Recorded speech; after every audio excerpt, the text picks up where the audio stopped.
आज है Sunday. CA inter और फाउंडेशन का रिजल्ट भी आने वाला है। मैंने जो फॉर्म ज्वाइन किया है उसका नाम है slept. I basically hibernated. Hi everyone, so welcome to this video and this is going to be the first ever vlog on my channel. So I welcome you all once again. So आज है Sunday. CA inter और foundation का result भी आने वाला है। मेरा result तो नहीं है but I am really very anxious at this point of time, क्योंकि कुछ मेरे फ्रेंड्स हैं जिनका रिजल्ट आने वाला है और मैं रियली होप कर रही हूँ कि उनका रिजल्ट पॉजिटिव आए।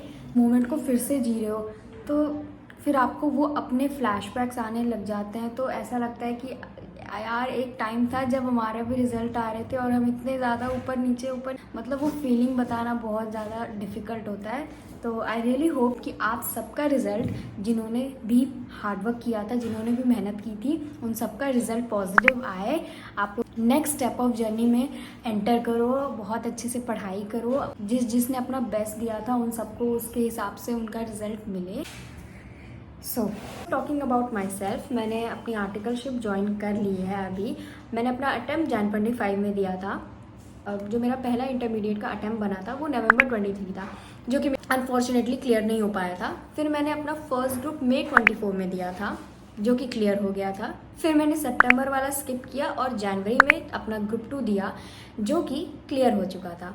अब उसके बाद सबसे बड़ी चीज़ आती है आर्टिकलशिप की। तो आर्टिकलशिप ज्वाइन करते करते मुझे काफ़ी ज़्यादा मतलब कहीं पे कुछ रीज़न्स मिल रहे थे कि यहाँ पे आप इसलिए नहीं ज्वाइन कर सकते, यहाँ पे ये है रीज़न, वो है रीज़न। तो फिर वो करते करते अभी इस फर्म में मैंने ज्वाइन किया है जिसमें मैं करेंटली हूँ। तो ये फर्म एक्सपोजर वाइज काफ़ी अच्छी है, यहाँ पे क्लाइंट बेस भी काफ़ी अच्छा है।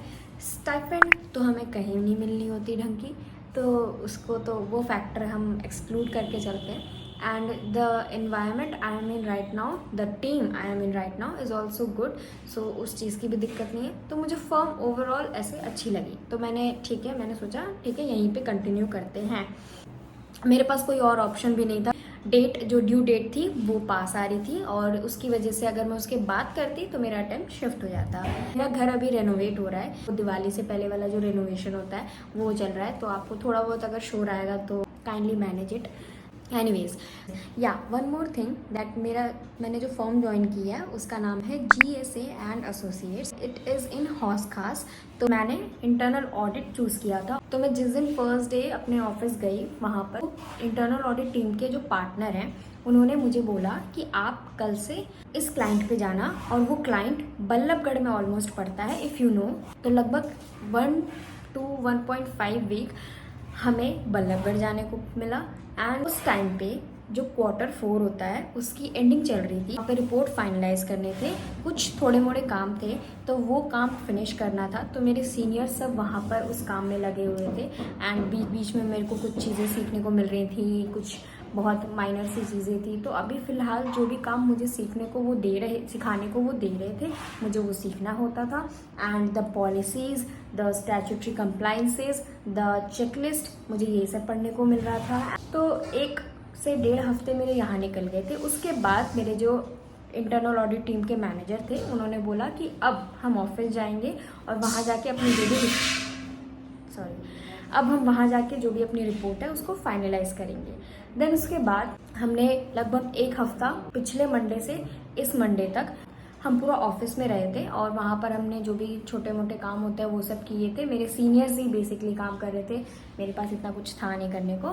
फिर उसके बाद हमारे पास एक असाइनमेंट आता है कि हम जिस क्लाइंट पर थे उस क्लाइंट पर अब हमें फिक्स्ड एसेट्स की फिजिकल वेरिफिकेशन करनी है। अब हमारे पास डेटा पूरा अच्छे तरीके से मेंटेन नहीं था। क्लाइंट हमें अलॉट हुआ है, it is an manufacturing company. तो वहाँ पर जो है उनकी फैक्ट्री है। अब उस फैक्ट्री में जितनी भी मशीनें हैं, उनकी लोकेशन क्या है, all that kind of stuff, उस चीज़ का डेटा जो था वो इतने अच्छे तरीके से अरेंज नहीं था। तो उस डेटा को इस हफ्ते अरेंज करना पड़ा। अभी मंडे यानी कि कल से, तो कल से जो है वो फिजिकल वेरिफिकेशन स्टार्ट होगी। जो हमारी टीम है, हमारी टीम को सिर्फ डेटा अरेंज करके देना है। हम फिजिकली वहाँ पर जाके काम नहीं करने वाले हैं, हमें सिर्फ गाइड करना। अभी जितना मुझे पता है उस हिसाब से तो यही है। Hi, so I had my lunch, I slept, I basically hibernated. Now I am awake and had to do some official work. So for that I need to wake up properly.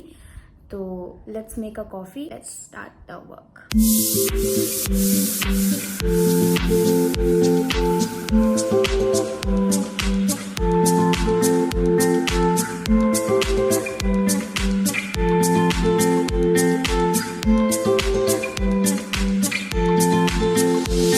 Hi again. So अभी शाम हो चुकी है और इस video को and करने का भी टाइम आ गया है बिकॉज ज़्यादा लंबी वीडियो मुझे नहीं बनानी है। आई नो आप भी बोर हो रहे होगे क्योंकि it is a kind of story time vlog जिसमें मैंने सब कुछ बताया है कि क्या है क्या नहीं है, तो ये थोड़ा सा बोरिंग हो सकता है बट ठीक है, it's time to end this vlog.